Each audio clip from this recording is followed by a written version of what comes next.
And hello, folks. It is I, Kamikaze. I'm here to bring you an informational quasi-tutorial thing about the, well, this. The lovely Stargazer from Razer. Um, I ended up getting it, and unfortunately, I don't have the power to use it, mostly. Though, knowing what I do, I figure out ways of making things work. So, first of all, I will tell you this. If you do get the Stargazer and you do not have the system requirements for it, you at least need to make sure that you have an Intel based USB 3.0 controller, because I have two controllers on my motherboard and it would not do anything on the I can't even remember the brand of it, but it would read on the Intel one, which was a plus. So I got that working for me. As you can see, the camera's turned on and everything. This is not, well, you're looking through the C920, but you'll see in just a moment. Though OBS does not have an inherent compatibility for it, but I mean, it's not like they haven't tried. I'm hoping for more to come out soon, so that way I can try and get it working. But XSplit, on the other hand, does have the glorious thing kind of like built in. As what I'm going to show you here is I'm going to grab that, and then I'm going to go whoop, and ta-da! And what do we have here? We have the live thing that allows you to put up your hands, and then it like takes away the background. To do this, when you install your camera and you select it from here, you right click, you go to color, you select Intel RealSense, and you set your quality. Pretty much for me, I had to set it to 5, because if I set it anything lower, it would be like this.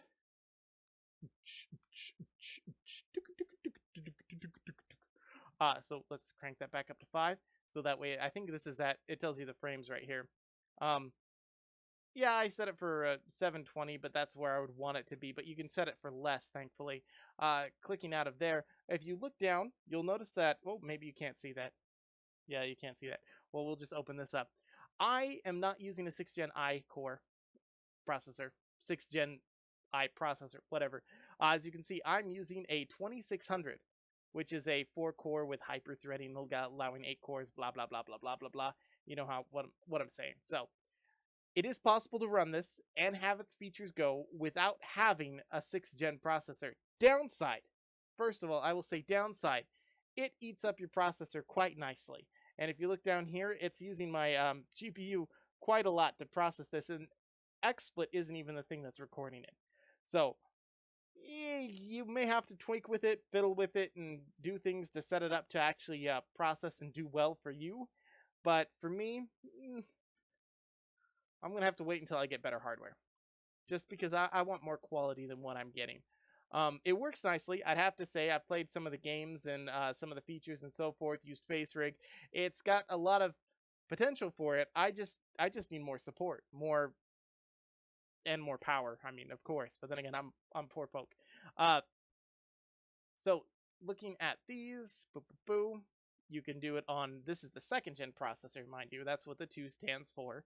Then there's the 3, then there's the 4, then there's the 5, all the way up to 7, and all blah, blah, blah, blah. All the newer stuff out there that can pretty much run everything.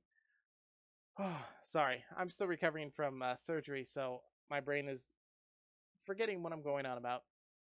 And I'm having to, like, breathe in, breathe out. But taking a look, you can see that it's not horrible, and you wouldn't be using it this size anyway. Let's like grab that and shrink it down. I mean, as you can see, this size looks relatively nice if you have it sitting in a corner, playing your game, going. And yeah, I mean, I think it works perfectly just for that reason. But I can't sacrifice that much processing power, let alone I'm not paying for XSplit in order to use it, because I don't have XSplit. I just downloaded this so I could display that XSplit does have support for it, where OBS kind of doesn't. OBS, and from what I've seen, is all their options give you the depth, the virtual driver, and the RGB. The RGB is what we have to use in order to get the depth and the RealSense thing to work. Unfortunately, this allows me to get 60 frames per second on a video, but yeah, let's show that real quick. We'll just close that out. There we go. Now let's go boop, boop. Okay, now that I'm on the RGB, I can set this, which I already had it set to it, highest frames per second, which allows me to have 60 frames. Said okay. And make that a bit larger. And you can see it's nice, fluid, and smooth motion. Though it's a bit grainier than I would like it to be, but given the aspect that I will still have, whoops, as I click away, as I still will have it at a smaller size, it's just fine for me because it still looks fine down there in the corner. And once I get the RealSense working on OBS, then it would actually look relatively nice. One day it will work. I plot, eventually. But this was essentially just to show you that the RealSense technology using XSplit still works on lower end processors and computer hardware. And so if you are having any doubts where you've purchased it and now you feel like you're screwed, well, you at least still have an option there for that.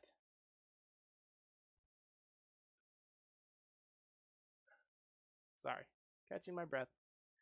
I really think that was all I was trying to cover. Make sure that you use a USB 3.0 from Intel because that's how I got it to detect, blah, blah, blah.